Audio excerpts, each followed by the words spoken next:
लिखा है कि मुसलमानों की वफादारी उस देश के लिए नहीं होती जहां वो रहते हैं, बल्कि उनकी वफादारी अपने धर्म के लिए होती है जिसका वो पालन करते हैं। सुधीर चौधरी ने भीमराव अंबेडकर का नाम लेकर की हिंदू मुसलमानों को बांटने की कोशिश, तो सोशल मीडिया पर आ गई रिएक्शंस की बाढ़। आइए जानते हैं क्या है पूरी खबर। इस वक्त देश में सबसे ज्यादा नुपुर शर्मा और नवीन जिंदल का मामला गरमाया हुआ है। दरअसल इन बीजेपी नेताओं द्वारा पैगंबर मोहम्मद पर टिप्पणी की गई थी, जिस पर विवाद हो गया था।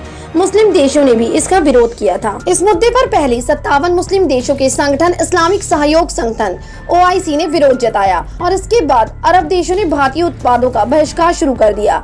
इसके साथ ही Iran, Iraq, Kuwait, Qatar, Saudi Arab, Oman, UAE, Jordan, Afghanistan, Bahrain, Maldives, Libya, Indonesia, तुर्की, मलेशिया और पाकिस्तान ने भी इस बयान का विरोध किया है। विवाद बढ़ने के बाद ही बीजेपी ने अपनी नेता नुपुर शर्मा और नवीन जिंदल पर एक्शन लिया था। इसमें नुपुर को पार्टी से सस्पेंड किया गया, वहीं नवीन को पार्टी से निकाल दिया गया था। इस बीच आतंकवादी संगठन अल-कायदा का भी बयान आया था। इसमें कहा गया था कि आतंकी संगठन दिल्ली, मुंबई, UP और गुजरात में आत्मघाती हमले करेंगे। वहीं अल-कायदा के इस बयान पर कई मुस्लिम पत्रकारों और दुबई की राजकुमारी ने भी विरोध दर्ज करवाया। अब ऐसे वक्त में जी न्यूज के एंकर सुधीर चौधरी ने भीमराव अंबेडकर का नाम लेकर हिंदू और मुसलमानों को बांटने की कोशिश की। अपने शो में सुधीर चौधरी ने मुसलमानों पर निशाना साधते हुए कहा कि भारत के मुसलमानों के लिए ये विचार डॉक्टर अंबेडकर के थे। इस पुस्तक में उन्होंने ये भी बताया था कि भारत के मुसलमान कभी भी अपने देश के लिए ईमानदार साबित नहीं होंगे। इसके पेज नंबर 337 पर वो लिखते हैं कि इस्लाम धर्म एक बंद खिड़की की तरह है जो मुसलमानों और गैर मुसलमानों के बीच भेद करता है। इस्लाम धर्म में जिस भाईचारे की बात कही गई है वो भाईचारा मानवता का भाईचारा नहीं है, बल्कि उसका मतलब सिर्फ मुसलमानों का मुसलमानों से भाईचारा है। अंबेडकर ये भी लिखते हैं कि मुसलमानों के भाईचारे का फायदा सिर्फ उनके अपने लोगों को ही मिलता है और जो गैर मुस्लिम है यानी हिंदू हैं उनके लिए इस्लाम में सिर्फ घृणा और शत्रुता ही बची है। वहीं इसके आगे जी न्यूज के एंकर सुधीर चौधरी ने कहा कि इसके अलावा पन्ने पर यह भी लिखा है कि मुसलमानों की वफादारी उस देश के लिए नहीं होती जहां वो रहते हैं, बल्कि उनकी वफादारी अपने धर्म के लिए होती है जिसकी वो पालन करते हैं। और मौजूदा स्थिति में अंबेडकर की ये बातें बिल्कुल फिट बैठती। सुधीर चौधरी ने अपने शो में दावा करते हुए कहा कि आज जो हो रहा है इसका आभास डॉक्टर भीमराव अंबेडकर को 1945 में ही हो गया था।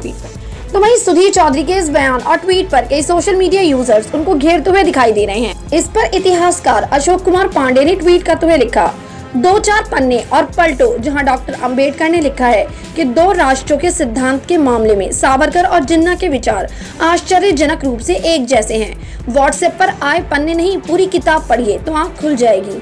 तो वहीं इस पर सैयद अतहर दहलवी ने एक फोटो शेयर करते हुए लिखा, सुधीर चौधरी, हमने तो कभी मुस्लिम देशों का साथ नहीं दिया, पर तुम और तुम्हारे स्वामी अरब देशों में जाकर अपना शोबिज़ भी चलाते हो और परवेज मुशर्रफ और नवाज शरीफ से भी मिलते हो। बाबा साहब ने मुसलमानों के लिए क्या कहा मुझे नहीं मालूम, पर क्या तुमने बाबा साहब की 22 प्रतिज्ञाएं पढ़ी हैं?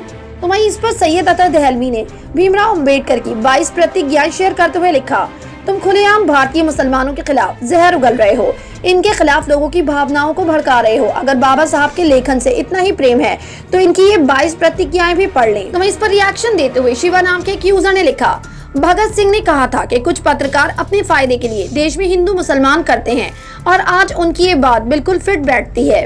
इस पर एक यूजर ने लिखा, समाज को बांटने में जो तर्क आप दे रहे हैं, अगर आप बाबा साहब की 22 प्रतिज्ञाएं पढ़ ले तो आपका सारा भ्रम दूर हो जाएगा। गुलामगिरी, सावित्रीबाई फुले, पेरियार, सच्ची रामायण, जाति व्यवस्था और प्रत्यसत्ता, इन लोगों को या इनकी किताबें पढ़ लेंगे तो सारा दिमाग का बुखार गायब हो जाएगा। तो जयनाथ कुमार नाम के एक यूजर ने लिखा, और कितनी आग लगाना है सुधीर जी, बंद कीजिए सभी बकवास, अंबेडकर को बताना आपके बस की बात नहीं है। गोदी मीडिया। अल-कायदा द्वारा दी गई धमकी पर पत्रकार सलमान निजामी ने ट्वीट करते हुए लिखा, कुरान कहता है जब कोई पैगंबर मोहम्मद का मजाक उड़ाता है तो इन मामलों को अपने हाथों में ना ले, बल्कि अल्लाह उन लोगों का खुद ख्याल रखेगा जो पैगंबर का मजाक उड़ाते हैं। अल-कायदा की धमकी भरा बयान अस्वीकार्य है, इस्लाम हिंसा के खिलाफ है, हम ऐसे बयानों को खारिज करते हैं। तो वहीं इस पर रिएक्शन देते हुए दुबई की राजकुमारी ने भी ट्वीट कर लिखा, आई एग्री, मैं इससे सहमत हूँ। ऐसे कितनी ही सोशल मीडिया यूजर हैं जो इस पर अपने रिएक्शंस देते हुए दिखाई दे रहे हैं। आपकी क्या राय है इस खबर के बारे में? अपनी राय कमेंट सेक्शन में जरूर दें। हमारे चैनल को सब्सक्राइब करें, बेल आइकन प्रेस करें ताकि हर खबर आप तक जल्द से जल्द पहुँचे।